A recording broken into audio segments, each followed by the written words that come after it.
Let me show you.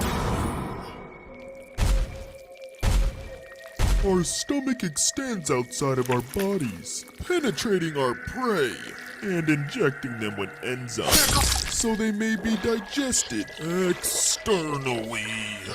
And as Patrick literally eats SpongeBob from the inside out, he apologizes. Now, if you're a fan of SpongeBob SquarePants, you know that Patrick usually eats through his mouth and chews with it. But did you know that he's a starfish and realistically, they don't eat through their mouths? When eating, a starfish pushes its stomach out through its mouth and releases powerful enzymes that start breaking down their prey until they can fully digest it. So what Patrick was doing to SpongeBob is what starfish actually do, and is how they're able to eat hard shells from clams whole.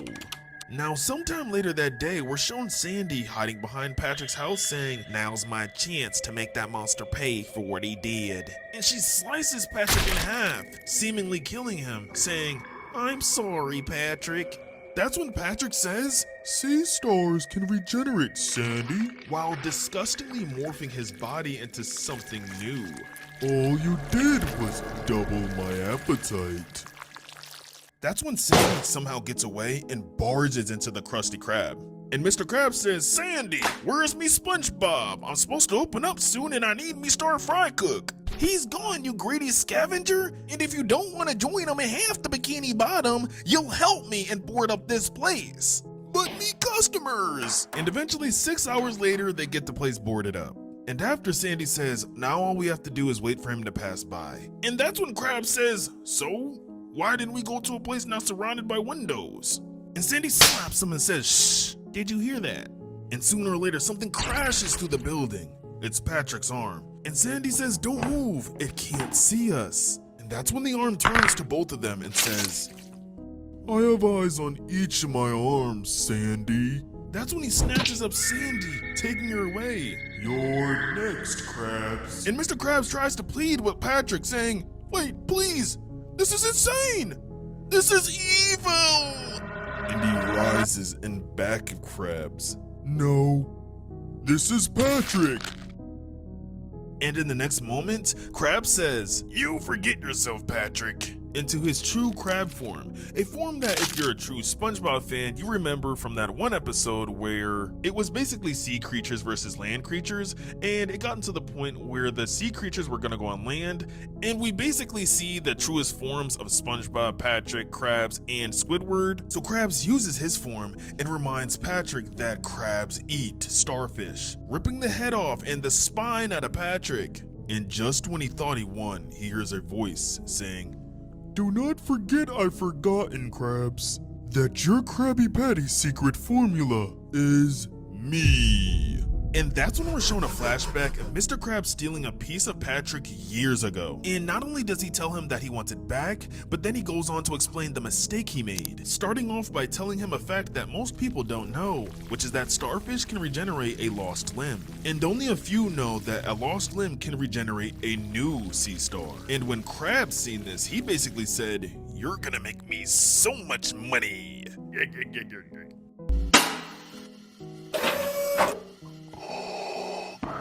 He took that Patrick and kept cutting his head into little patty slices over and over again. Meaning for years, this is the meat in between those buns that Bikini Bottom residents have been ordering. And that's when Krabs says, "All these years and you're just now remembering?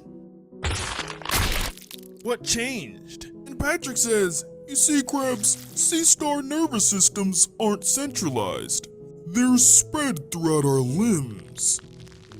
So when I ate an undercooked Krabby Patty, the memory cells fused with my own, haunting me with my copy's endless nightmares, his anguish, and his lust for revenge." And that's when Krabs gets all of his limbs taken off. Now, that was a lot to take in, but if you know Mr. Krabs well, you know that seems like something Mr. Krabs would do.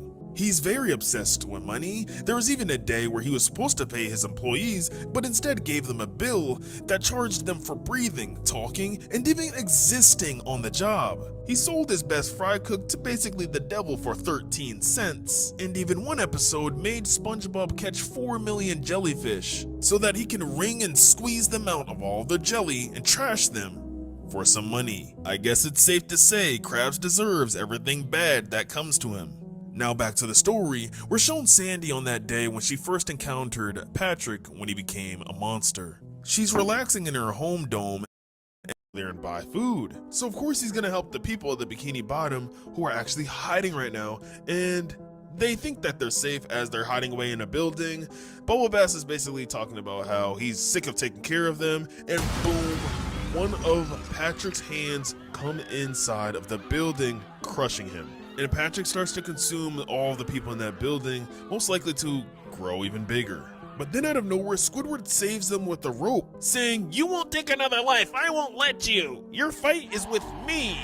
And the creature roars in pain. So Squidward is being a true hero in this moment, and we need to clap it up for him in the comments. Meanwhile, Sandy's watching from the ground, and a group of Patricks pull up to her saying, "You are gonna pay for what you did. You will suffer." What the A rebellion crew of some sort comes in riding on a bucket of boats with Old Man Jenkins and some other random fishes that we see from other episodes, with one of their members being Mrs. Puff, who's actually in the show, has been SpongeBob's driving teacher for years. They're completely tearing through these Patricks, shooting them and knocking their heads off.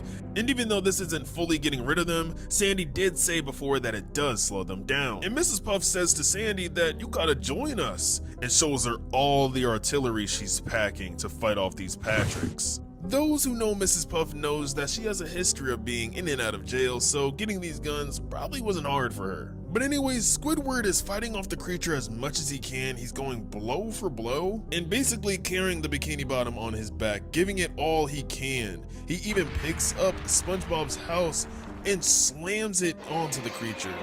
And Patrick comes out of nowhere and tries to talk to Gary, who's not really sad about anything. He's just chilling really, and says SpongeBob is not coming back and that he's sorry for what he's done. And then he starts breaking down crying and says, "I'm gonna make this right," once Gary starts seemingly hugging him. Meanwhile, Squidward tries to plan on getting the creature to choke on SpongeBob's house, and it ends up crushing it in its mouth and completely tries to consume Squidward. And as Squidward's fighting back from being sucked inside of its mouth, he thinks of all of his friends and everything he's lost. His willpower is keeping him in the fight, and eventually Squidward gets some help out of nowhere from Sandy. And for a brief moment, Sandy and Squidward share a touching moment after reuniting, and that's when Plankton shows up in his final Plankton form or whatever. And the battle begins with Plankton coming in, slicing him up, then burning him.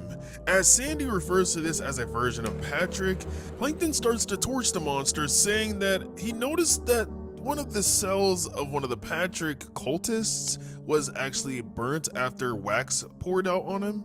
And since Plankton are microscopic in size, this was something only a creature of his size could notice, no bigger. But once you think things are going good, Patrick shows up behind him and consumes him. And he unfortunately says his final goodbyes to his wife Karen, getting his head split open. Fortunately, before Patrick could take over the suit, Sandy ends up sniping him through the head and exploding him. And now that her husband's gone, Karen doesn't really see a reason to keep living, so she decides to blow up herself and take out the monster with her for taking her husband. So she tells Sandy and Squidward to get away as far as possible because it's about to detonate. Fortunately, they didn't get away in time, and because of the explosion and the impact, Squidward actually pierces his heart. And Sandy's the only one left to fend off. You cannot escape.